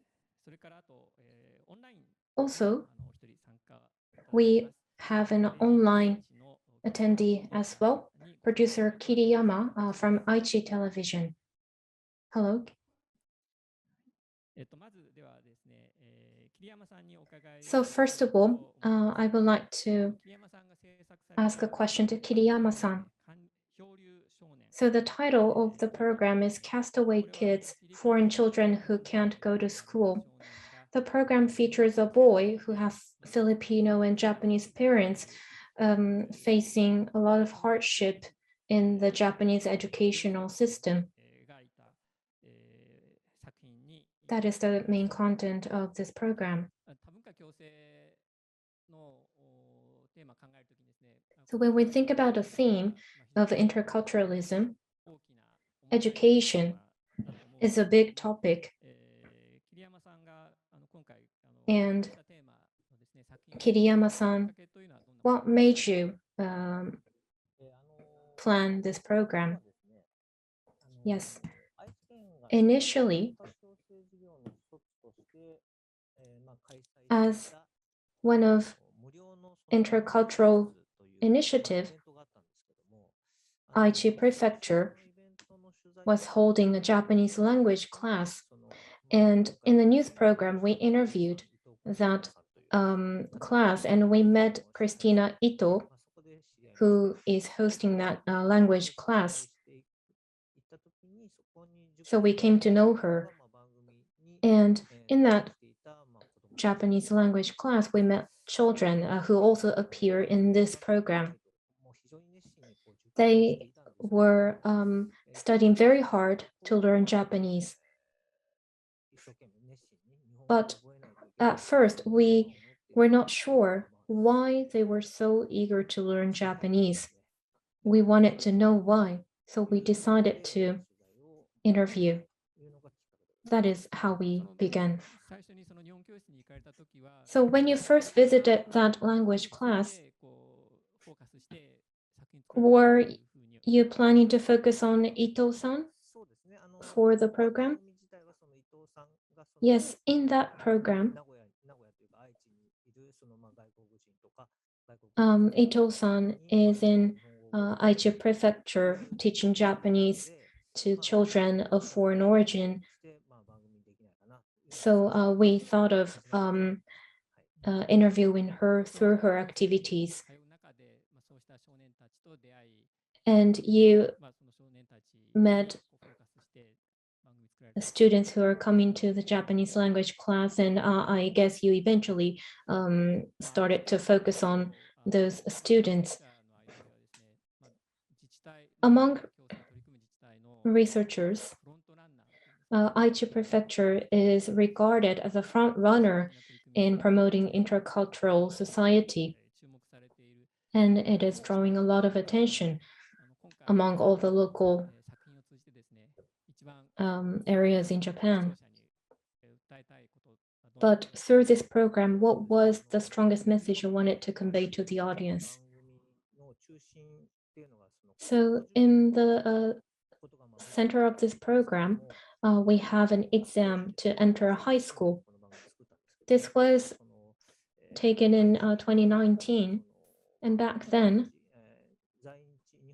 children of foreign origin in Japan, only 70% went to elementary school, 60% went to middle school, and when it comes to high school, it was only 25%. And no organization, no one had clear statistics. So this is a number that we calculated based on different data sources.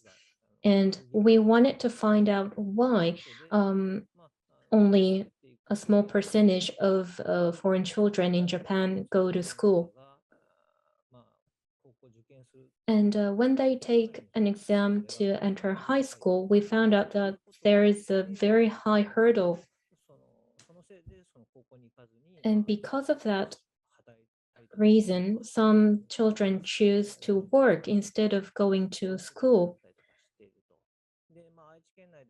And in Aichi, there were a lot of juvenile cases as well. So if we can develop a path for these children to go to school, we may be able to solve that problem. That's the perspective I wanted to incorporate into this program. I see. In this program, you not only depict the situation in Japan, but you also depict the details of the situation in the Philippines. Was that included in your plan from the beginning? Yes. So a 15-year-old boy to begin with, what makes them come to Japan? Because they would be able to receive education if they stay in the Philippines, but we wondered why they have to come to Japan. And we thought maybe there's a reason in the Philippines. So we thought that we have to do an interview locally, and we dispatched our staffs.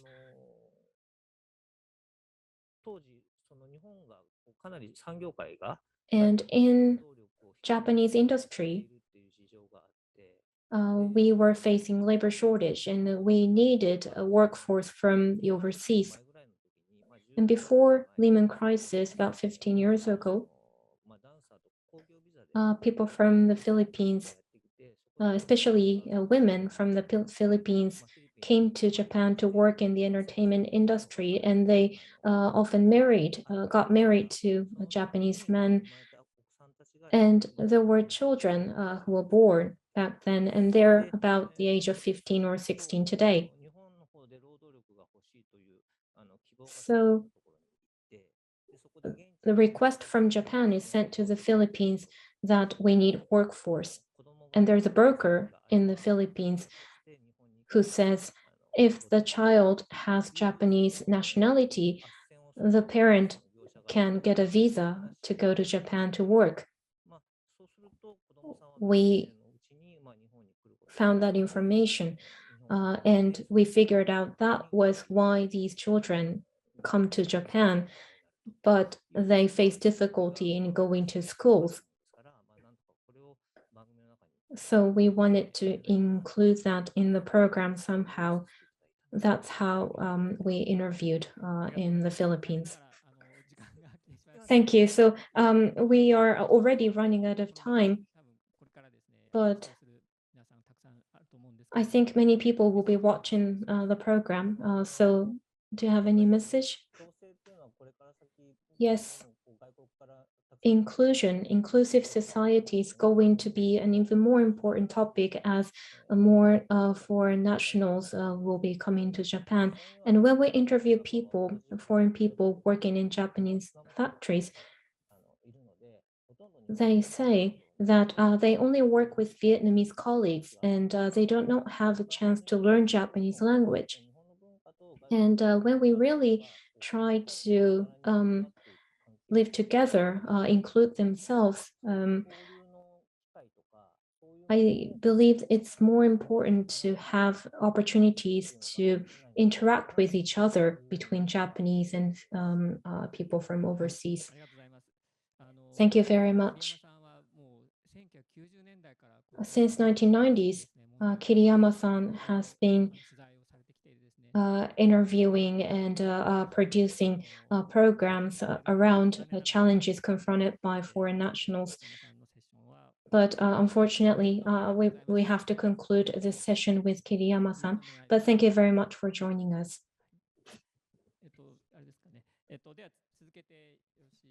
May I continue? Next is the third program, which was aired in April of this year, produced by TV Shinshu. Title is Rothman in Elderly Care. And it was produced by Mr. Kuwa, a director at TV Shinshu, joining in this venue. Thank you very much for coming. This particular program is highlighting the person in the name of Rothman from Indonesia and featuring this particular man and over 13 years period since 2008 when the Japan-Indonesia EPA have started, and for the first time in Japan, the workers for nursing care and the candidates in the nursing care workers have first been accepted in Japan. And since the very start of that moment, you covered this person all 3 years. And why did you decided to cover Mr. Rothman? And prior to this particular program, you produced several programs featuring the same person. Now, why are you covering Mr. Rahman all through the years. You've saw the Japanese aging population chart earlier, but back in 2008, it was quite clear that there will be a drastic linkage in the population aging. People with age senior people, and the Japanese entered into EPA agreement with the foreign country and accepted the foreign nationals to work in Japan officially. It was several months before his visit to Japan, I covered him, and he said that he's going to be dispatched to Japan in 1 month. However, reading, speaking capabilities of Japanese is very low for those candidates, and there were no nursing care concept, and there was no occupation such as nursing care. And such people in Indonesia coming to Japan and how they're going to endeavor into such challenging journey, and that I wanted to cover. So for the first time that you cover that person, you expect that this program wouldn't work quite well. Was that your impression? Yes, to be very honest. Even though they started to learn Japanese, they will have to learn the alphabets, basic alphabets of the Japanese in the first place. And EPS program is that before the end of 4 years, they have to pass the exam, national exam, where the passing rate is only 50% or so for even the Japanese nationals. And therefore, the first wave of the dispatch from Indonesia would not able to pass a lot for the national exam. There were slightly less than 100 people came to Japan back then. And how many people among them are still living in Japan? There are only a few in the Shikoku region. So only a few, right?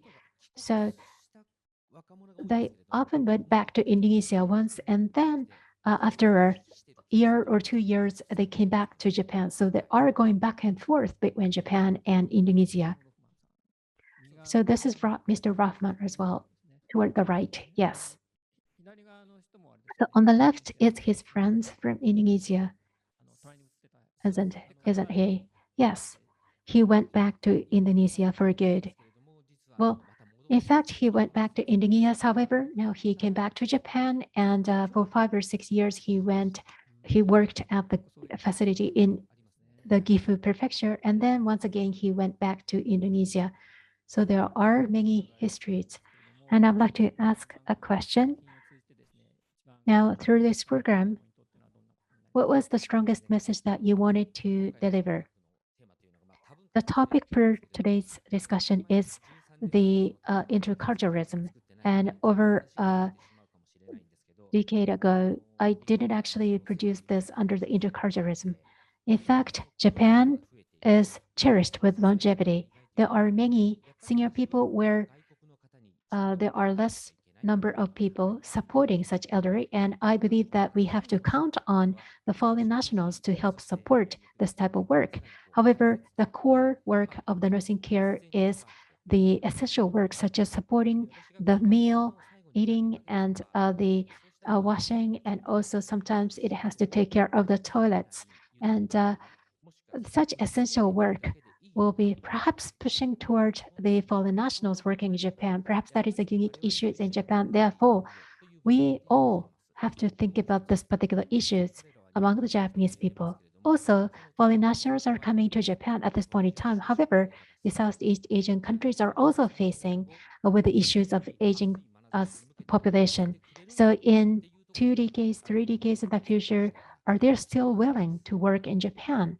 So that is another perspective that I wanted to highlight.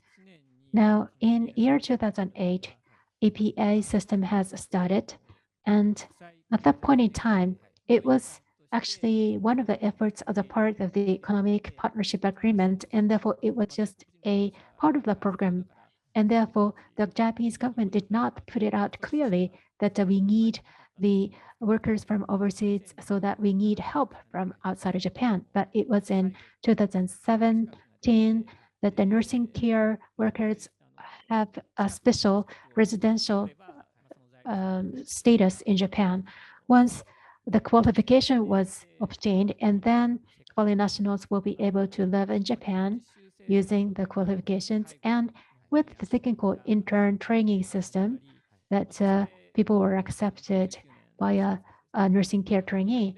And also the nursing care qualification is also admitted as the work permits in Japan. So situation and laws and regulation have evolved. What do you think? Well, at the beginning, the Japanese national government said that it is a special status under EPA. And at the time of 2015, I interviewed the Ministry of Welfare, Labor, and Health Authority that their opinion hasn't changed.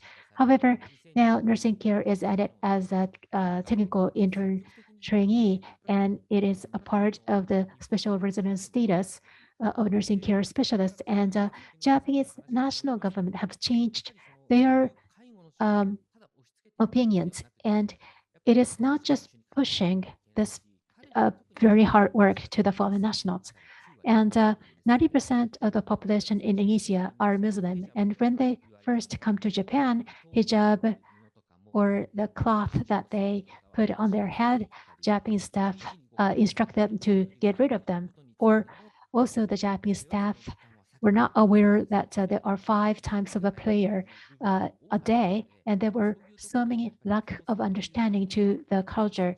And therefore, for interculturalism, we Japanese had to understand better about the culture, language, and the backgrounds more. Thank you very much. We are running out of time. And Mr. Rothman is going to be covered by your program going forward. Do you intend to cover him going forward as well?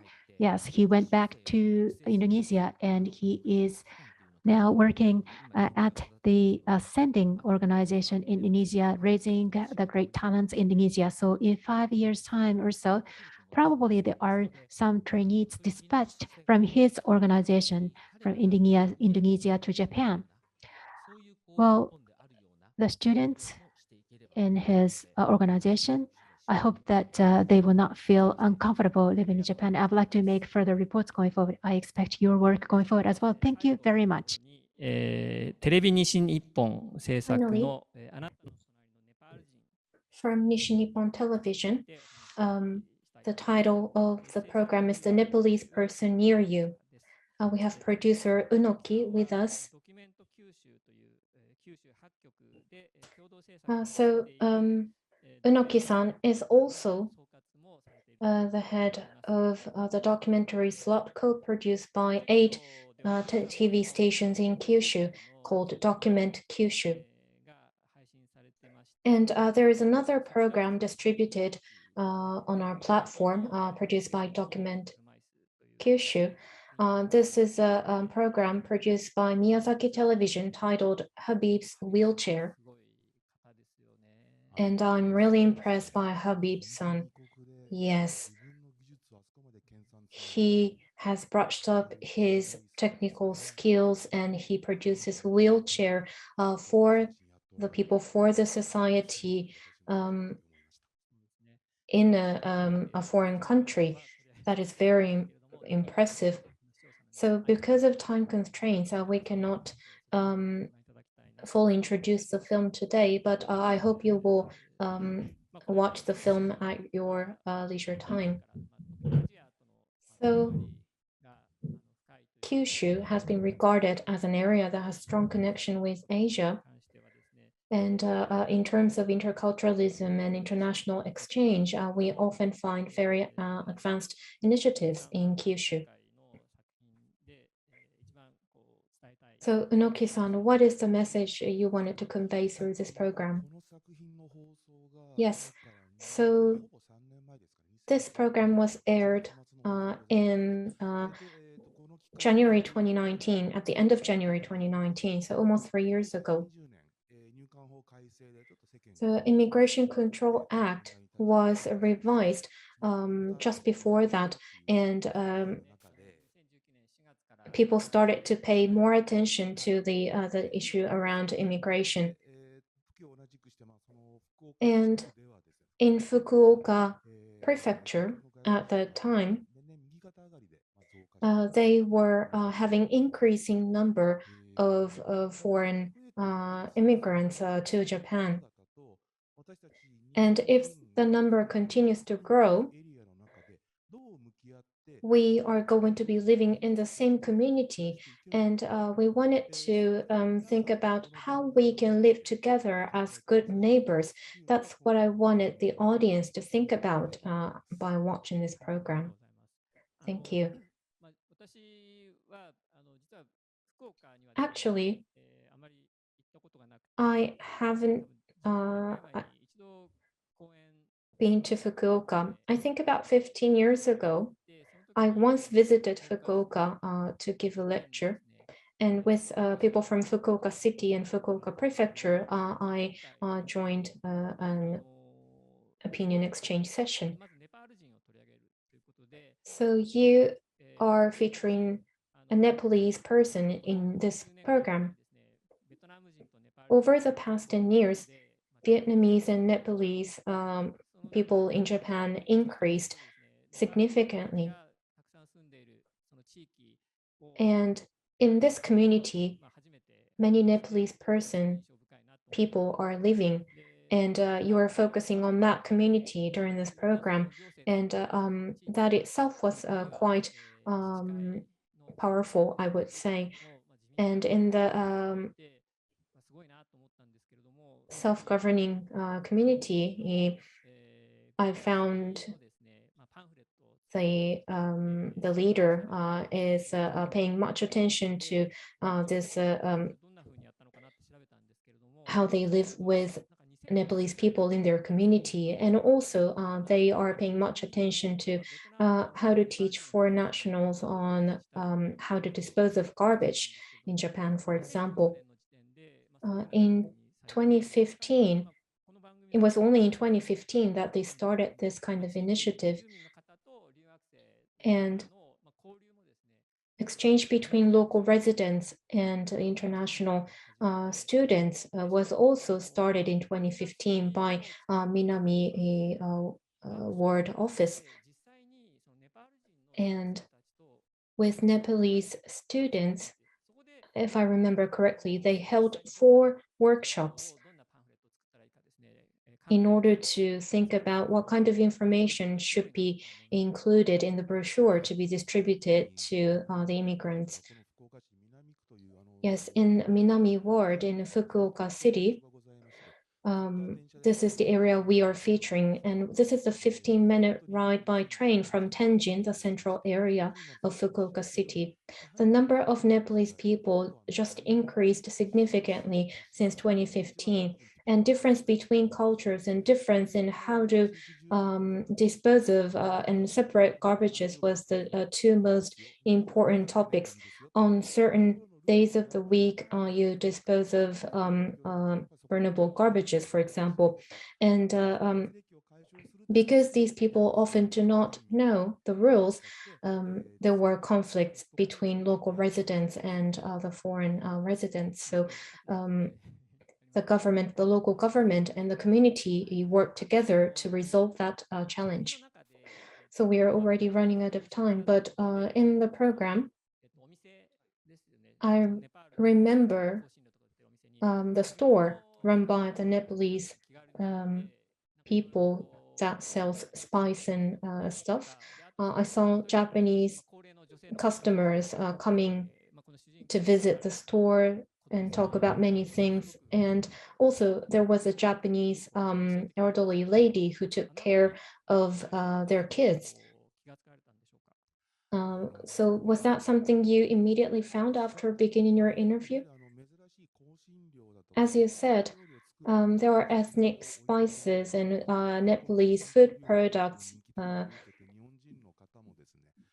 that are sold in this store. So there are Japanese customers who often visit this store, but that doesn't necessarily mean they take care of the child of that husband and wife who run the store. I wondered how many people would take care of the family. So in the program, I wanted to show this is one way of communicating with your neighbor from a foreign country. And I wanted to ask the audience, can you do this? Can you communicate and interact with your foreign neighbor in this way? And such active interaction, unfortunately, is not taking place in many places. So we're still under the influence of COVID-19, and we would continue to pay attention to what kind of communication will be taken. Thank you very much. Thank you for inviting me today. Thank you. So with this, I have discussed with the 4 producers of the 4 programs in this session, and thank you very much for joining us today. Kamai-san, Kiriyama-san, Kuwa-san, Unoki-san, thank you very much for joining us today. This is the end of part 2. Next, we would like to move on to the wrap-up of the project. Please be patient for a while until we change the setting. Thank you. お待たせいたしました。残りの時間は総括ということで。 Thank you very much for voting. And the last session is the summary. And we'd like to hear the summary of DocCross Asia itself. First of all, Professor Yamawaki. Well, we've heard many discussions so far, but think about the current reality of the interculturalism. Could you make a summary so far? Now, I'm not sure my comments could live up to the expectations of the summaries. However, I would like to make some comments reviewing the whole program this time. Since the early last year, the COVID pandemic has started. And during that period of time, as Mr. Kuwa mentioned earlier, healthcare, nursing care, agriculture, and food and supermarkets, there are essential workers required for leading and with the functioning of a society. And essential workers have drawn attention in the world. And most of quite a large proportion of the essential work has been undertaken by foreign nationals or immigrants. Now, among the programs that we picked up today, in the program in Hokkaido and the Nagano, that the nursing care homes are often the stage of that programs. And when we look at the smaller number of population and the proportion of the senior people will be rising among the total population, and Japan clearly will have the shortages of the workers, and that is actually highlighted in the nursing care home setting. And during the Heisei era, that population of the foreign worker has significantly increased in Japan. But how we accepted them is in the status, as a status of the technical trainees or the part-time job conducted by the foreign students studying in Japan. And there are so many diverse issues that have been becoming clear in the society, and these are clearly described and presented in among the lot of works on our platform. On the first page of the Nikkei newspaper, there will be the second round of the technical internship status. And excuse me, the second wave of the foreign nationals permitted to work in Japan. And well, the first round was started in 2019 as a work permits, and there are a single person who are working only 5 years in Japan, and they are determined to go back home. And then in the second wave, there will be some permits given to the family members as well. So the people with family can actually come to Japan and work under the work permits. Now, we tend to pay attention to the foreign nationals being a workers in Japan, but regardless of the nationalities, a human being always wants to live their families, and that is a universal desire.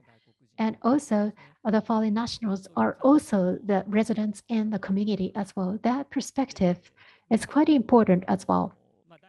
Now, in the part 2, we've watched the program highlighting the Aichi prefecture.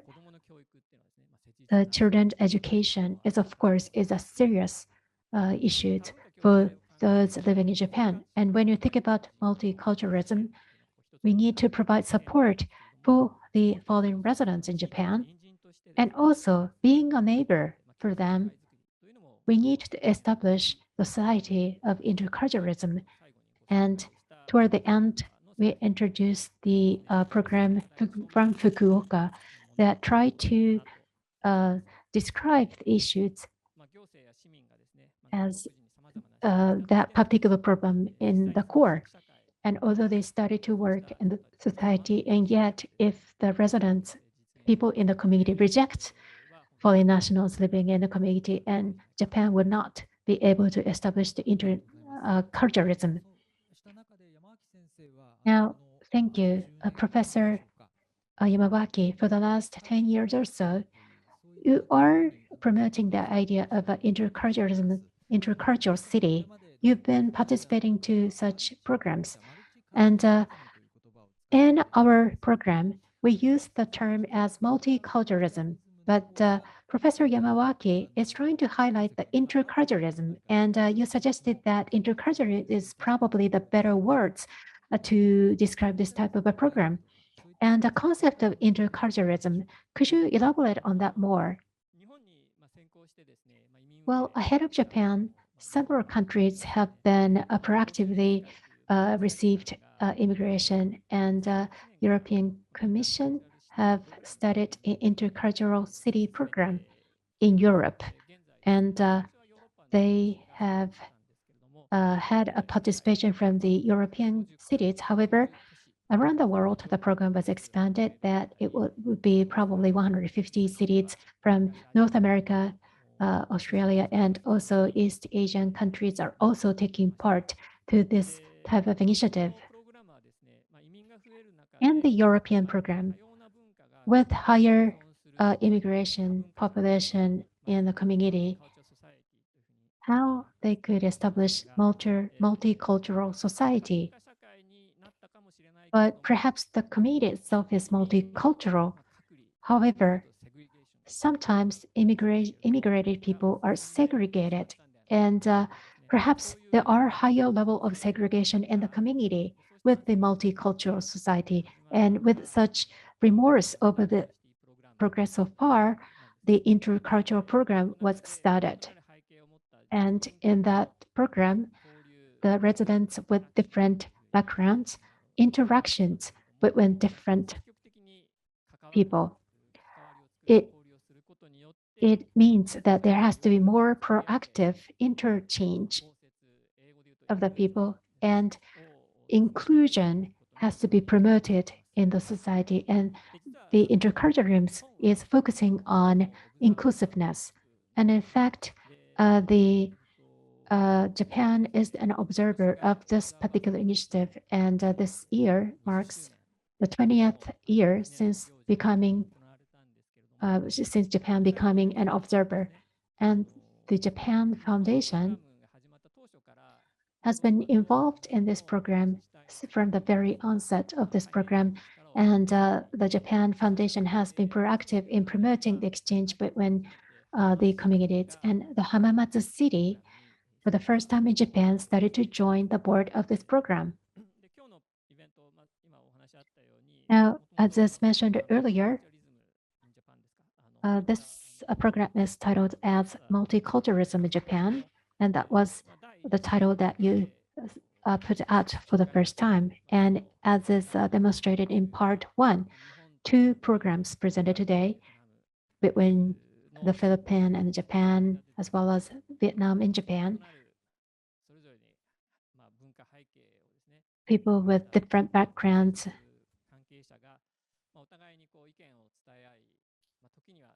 and the filmmakers and producers with different backgrounds, overcoming the barriers and difference and the difficulties, jointly produced the product so far.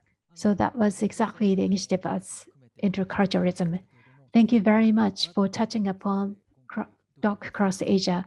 So Professor Yamawaki, once again, thank you for your participation in watching many programs. And I believe that you've watched many local programs as well. And what do you think is the significance and the potential for the DocCross Asia? Could you summarize in brief way? Well, in part two, well, in fact, part one was to highlight the aspects of interculturalism, and part two, the programs picked up in part two were produced by local Japanese, local broadcasting stations, and all of them are bearing English subtitles. And I hope that viewers outside of Japan will be able to watch the program quite well. I think that itself has a great significance. 先ほどあれです。村瀬さんが、And earlier, Murase-san said that Japanese documentaries are very isolated from the rest of the world. But I think it is important to interact with non-Japanese audience and producers. And I think that's going to bring about changes to our perspectives. So I really like it that we have put English subtitles to these programs and films. So international flow of people and intercultural issues are faced by any place around the world. And it is also included in the SDGs designated by the United Nations. It is one of the most important themes.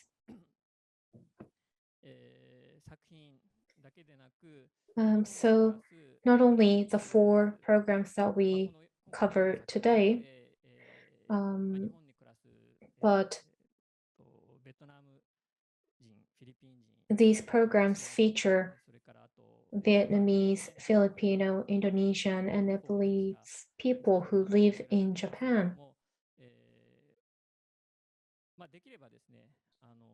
And if possible, not only English subtitles, but Vietnamese, Filipino, Indonesian, and Nepali subtitles could be added so that audience from these countries and Japanese audience can watch the same program and exchange their opinions on interculturalism. That's my request to the Japan Foundation. Thank you very much for your suggestion. So I have many more questions that I want to ask, but it is time to conclude the session. So with Professor Yamawaki from Meiji University, we have discussed for 3 hours. Thank you very much. I had a lot of fun. Intercultural Japan through the lens of documentaries. How did you like it? When we kicked off this project, we considered what is the right name for the project, and finally we chose DocCross Asia. As you already know, this is a coined word created by us. We are trying to gain new perspectives through production of documentaries. So we're trying to cross our perspectives. That's where DocCross Asia came from. This was a new project, new initiative, and there were many twists and turns because of the pandemic. So maybe there were challenges and points that we can improve. but crossing and exchanging viewpoints should be continued in order to promote exchange between Japan and Southeast Asia. And also the image that we have for Southeast Asia in Japan and the image they would have for Japan in Southeast Asia, and the image we have for people with different cultural background living in Japan shall be more flexible after experiencing this project. Thank you very much for bearing with us till the end. There are two announcements I would like to make. Until the 27th of December on the website of DocCross Asia, this seminar is going to be available as an archive. And secondly, this is a request for a questionnaire. When you leave Zoom conference room, you will receive invitation for a questionnaire. We'll be waiting for your inputs to make this seminar even better. DocCross Asia, Intercultural Japan through the lens of documentaries. Thank you very much for watching.